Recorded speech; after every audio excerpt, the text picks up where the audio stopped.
यह Bible in one year का हिंदी प्रकरण है। 178वां दिन। चमत्कारों का परमेश्वर। 12 साल पहले इस दर्द की शुरुआत हुई। रॉयल मरीन में भर्ती होने के बाद यह बहुत ही बुरा हो गया। घुटने के नीचे की लचीली हड्डी पूरी तरह से खराब हो गई थी। पिछले साल और भी बुरा हुआ था, जब तक और भी नसें फट गई थी और घुटने की हड्डी 45 डिग्री पर मुड़ गई थी। यह एक लंबी और दर्दनाक यात्रा रही है। मैं बहुत देर तक बैठ नहीं सकती थी या खड़ी नहीं रह सकती थी। लंबी कहानी को छोटा करते हैं। मैंने परमेश्वर और अल्फा को आजमाने का निर्णय लिया। मैं अल्फा सप्ताह में वापस आई और बहुत हिचकिचाने के बाद मैं एचटीबी में आने के लिए सहमत हुई। मैंने लोगों की गवाहियों को सुना और मैं सोच रही थी, हाँ हाँ हाँ। जब किसी ने लचीली हड्डी की परेशानी के बारे में कहा, ज्ञान का एक वचन, तब मैंने लंबी सांस ली जो पहले कभी नहीं ली थी। मैं प्रार्थना करवाने के लिए तैयार थी। मैंने महसूस किया कि परमेश्वर मेरे घुटने में चल रहे थे। मैंने इसे जांचने के लिए अपने घुटने नीचे टिका दिए और उल्लेखनीय रूप से कोई दर्द नहीं था। यह चमत्कारी है। पिछली रात मैं दौड़ने गई। एक लंबे समय के बाद यह पहली बार था जब मुझे कोई दर्द नहीं हुआ। परमेश्वर सच में है, ऐसा क्विंसी बेलॉट ने लिखा अल्फा सप्ताह के बाद एक ईमेल में, जिसका शीर्षक था नए घुटने। परमेश्वर चमत्कारों को करने वाले परमेश्वर हैं। भजन संहिता 78 का 17 से 31। परमेश्वर के प्रावधान में चमत्कार को ग्रहण करें। भजन संहिता के लेखक मिस्र से लेकर वाचा की भूमि तक परमेश्वर के लोगों की यात्रा के इतिहास को बताते हैं।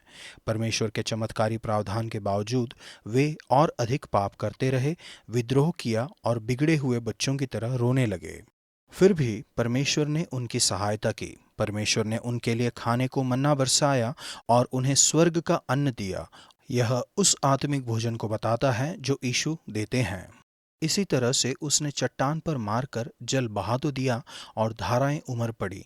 एक चमत्कारी तरीके से परमेश्वर ने चट्टान में से पानी दिया। फिर भी लोगों ने परमेश्वर पर संदेह किया, क्योंकि उन्होंने परमेश्वर में विश्वास नहीं किया या उनके छुटकारे पर भरोसा नहीं किया। यद्यपि चमत्कार अद्भुत हैं, वे हमेशा लोगों को परमेश्वर में विश्वास नहीं दिलाते हैं। चट्टान में से पानी का चमत्कार सच में हुआ, लेकिन यह इससे भी अद्भुत वस्तु को बताता था और प्रत्याश करता था। संत पौलुस लिखते हैं, और सब ने एक ही आत्मिक जल पिया, क्योंकि वे उस आत्मिक चट्टान से पीते थे जो उनके साथ साथ चलती थी, और वह चट्टान मसीह था। पहला कुरिन्थियों 10:4। यीशु ने कहा, जो कोई प्यासा हो वह मेरे पास आए और पिए। जो कोई मुझ में विश्वास करता है, जैसा कि वचन में कहा है, उसमें से जीवन जल की धाराएं बहेंगी। इसके द्वारा उनका अर्थ था आत्मा। यूहन्ना 7:37-39। परमेश्वर पवित्र आत्मा के जीवन जल के लिए आपका धन्यवाद, जो कि मेरे अंदर रहते हैं। मेरी सहायता करिए कि जिस किसी से मैं आज मिलूं, उन तक मैं इस दैवीय जीवन को ले जाऊं। नया नियम। प्रेरितों के काम 17 का 22 से 18 के 8 तक। यीशु के पुनरुत्थान के चमत्कार में विश्वास करें। संदेश है यीशु। जब एथेंस में पौलुस लोगों से उनके स्तर में बातें करना शुरू करते हैं, वह पुराने नियम से शुरुआत नहीं करते हैं जैसा कि उन्होंने यहूदियों के साथ किया, यह बताते हुए कि यीशु मसीह हैं। इसके बजाय वह एक अज्ञात परमेश्वर के प्रति उनकी आराधना से शुरुआत करते हैं और इसका इस्तेमाल उन्हें यीशु समझाने के लिए करते हैं। पौलुस का उपदेश उल्लेखनीय रूप से सकारात्मक था। उनके द्वारा मूर्ति पूजा के लिए उन पर दोष लगाने के बजाय वह कहते हैं, इसलिए जिसे तुम बिना जाने पूजते हो, मैं तुम्हें उसका समाचार सुनाता हूँ। वह परमेश्वर के विषय में 3 चीज़ें कहते हैं। वह निर्माता है, वह स्वयं सक्षम है, और हम सभी को उनकी आवश्यकता है। पौलुस आगे उनके एक अच्छे माने हुए कवि के लाइनों को दोहराते हैं, जैसा तुम्हारे कितने कवियों ने भी कहा है, मसीहियों के पास सत्य पर एकाधिकार नहीं है। परमेश्वर ने सृष्टि में अपने आप को प्रकट किया है और लौकिक स्रोतों में हमें उल्लेखनीय अंतर्ज्ञान मिलता है। इतिहास में सबसे महानतम और सबसे महत्वपूर्ण चमत्कार की घोषणा के साथ उनकी बातचीत पराकाष्ठा पर पहुंचती है, यीशु का पुनरुत्थान। पौलुस पुनरुत्थान के विषय में ऐतिहासिक प्रमाण रखने का दावा करते हैं। दमिश्क के रास्ते पर वह जी उठे प्रभु यीशु से मिले थे। महत्व बड़े हैं। मृत्यु यीशु के लिए अंत नहीं था और यह आपके लिए और मेरे लिए भी अंत नहीं होगा। आप भी फिर से जिलाए जाएंगे।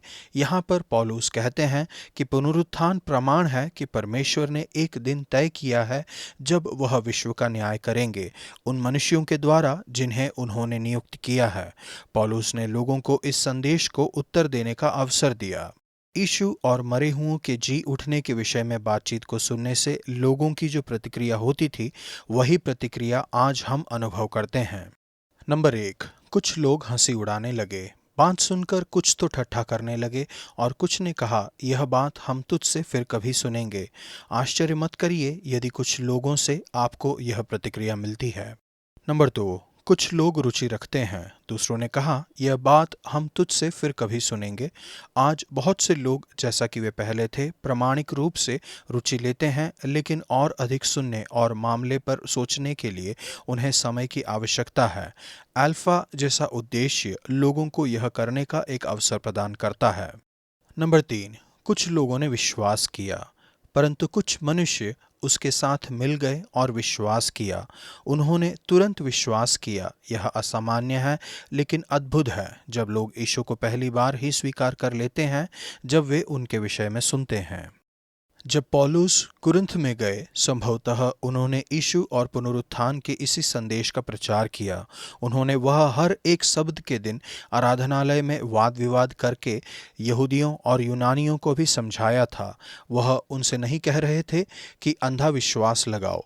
आपका विश्वास विवेकहीन नहीं है। जीवन के तथ्य यीशु की मृत्यु और पुनरुत्थान विश्वास करने के लिए कारण प्रदान करते हैं। प्रमाण के आधार पर लोगों को आश्वस्त करना संभव बात है। यदि यीशु चमत्कारिक रूप से मृत्यु में से जीवित हुए, यह प्रमाण है कि यीशु मसीह हैं। एथेंस की तरह विभिन्न उत्तर मिले। कुछ लोग निंदा कर रहे थे लेकिन कुछ ने विश्वास किया। तब आराधनालय के सरदार क्रिस्पुस ने अपने सारे घराने समेत प्रभु पर विश्वास किया और बहुत से कुरिन्थवासियों ने सुनकर विश्वास किया और बपतिस्मा लिया। परमेश्वर, यीशु के पुनरुत्थान के चमत्कार के लिए आपका धन्यवाद और जीवन को बदलने के लिए इस संदेश की सामर्थ्य के लिए। पुराना नियम, पहला राजा 18 का 16 से 19 के 21 तक। परमेश्वर के आग के चमत्कार का अनुभव करें। एलिय्याह की मानवीय एजेंसी के द्वारा परमेश्वर ने एक उल्लेखनीय चमत्कार किया। यह वर्णन घटना के दैवीय स्वभाव को बताता है। वह उनके सामने एक परीक्षा रखते हैं और कहते हैं, जो परमेश्वर आग के द्वारा उत्तर देंगे वही परमेश्वर है।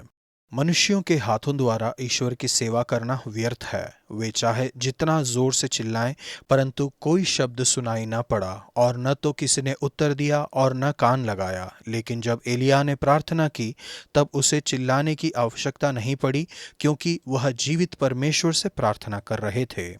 हर बार जब आप प्रार्थना करते हैं, तब आप एलिय्याह के आत्मविश्वास को रख सकते हैं, यह जानते हुए कि आप भी जीवित परमेश्वर से प्रार्थना कर रहे हैं, जो आपको सुनते हैं और आपके पक्ष में कार्य करते हैं।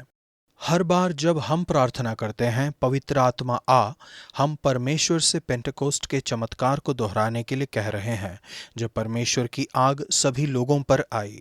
हमें चिल्लाने या भावना को उत्साहित करने की आवश्यकता नहीं है, हमें केवल मांगने की आवश्यकता है। एलिय्याह की प्रार्थना के उत्तर में परमेश्वर की आग बरसी। जब सभी लोगों ने इसे देखा, तब उन्होंने दंडवत किया और चिल्लाने लगे, प्रभु वह परमेश्वर है, प्रभु वह परमेश्वर है। यह एक अद्भुत चमत्कार था, लेकिन एलिय्याह हमसे अलग नहीं है, वह केवल मनुष्य थे। याकूब 5 का 17। इस आत्मिक ऊंचाई के बाद उन्होंने एक भावनात्मक कमी का अनुभव किया। वह थक गए थे, वह डर गए, निराश हो गए, उदास हो गए और लगभग आत्महत्या करने वाले थे। यह सब बस हुआ, परमेश्वर मेरी जान ले लीजिए। जब हम बहुत थक जाते हैं, तब हम आसानी से अपने आप को अपमानित, गलत समझे गए और बुरा बर्ताव किए गए ऐसा महसूस करते हैं। एक अच्छी नींद और थोड़े भोजन के बाद उन्हें फिर से ऊर्जा मिलती है। फिर भी उन्होंने महसूस किया कि केवल वही अकेले बचे हैं और हर कोई उन्हें पकड़ने के लिए बाहर खड़ा है। वास्तव में यह सच नहीं था, क्योंकि इस्राएल में 7,000 ऐसे लोग थे जिनके घुटने बाल के सामने नहीं झुके थे। लेकिन अपने काम के स्थान पर, अपने परिवार में या अपने पड़ोस में अकेला और एकांत महसूस करना आसान बात है। जब आप एक साथ आते हैं, उदाहरण के लिए रविवार को, आपको याद दिलाया जाता है कि आप अकेले नहीं हैं। पवित्र आत्मा के तरीके सज्जन हैं। परमेश्वर ने एलिया से बात की। वह एक महान और शक्तिशाली हवा में नहीं थे, ना ही भूकंप में थे, ना ही एक आग में थे, लेकिन एक धीमी आवाज में थे। हमें अक्सर शोर से दूर होने और एक स्थान खोजने और शांत समय खोजने की आवश्यकता है, ताकि अपनी आत्मा की गहराई से परमेश्वर की धीमी आवाज को सुन पाएं। धन्यवाद परमेश्वर, क्योंकि आप चमत्कारों के परमेश्वर हैं। परमेश्वर जिसने प्रभु यीशु मसीह को मरे हुओं में से जीवित किया। परमेश्वर जो आग के द्वारा उत्तर देते हैं। परमेश्वर जो चट्टान में से पानी निकालते हैं। आप एक धीमी सी आवाज में बात करते हैं। आपकी आवाज को सुनने में आज मेरी सहायता करिए। पहला राजा 19:2। यहाँ तक कि परमेश्वर के महान लोग निराश के समय में गुजरते हैं। उन सभी झूठे भविष्यद्वक्ताओं की हत्या के बाद क्या आपको लगता है कि एलिया किसी भी चीज को ले सकते थे? आत्मिक और भौतिक थकावट के बाद हमें फिर से भरने की आवश्यकता है। सोने, भोजन, व्यायाम, यद्यपि 40 दिन और 40 रात चलना बहुत ज्यादा है, के द्वारा एलिया को शक्ति मिली और एक सहायता को लेने जो अकेलापन उन्हें महसूस किया था, उसे निपटते हुए सबसे महत्वपूर्ण रूप से वह फिर से परमेश्वर की आवाज को उनसे बातें करते हुए सुनते हैं। आज का वचन कि वे परमेश्वर को ढूंढे, कदाचित उसे टटोल कर पा जाएं, तो भी वह हम में से किसी से दूर नहीं। प्रेरितों के कार्य 17 का 27।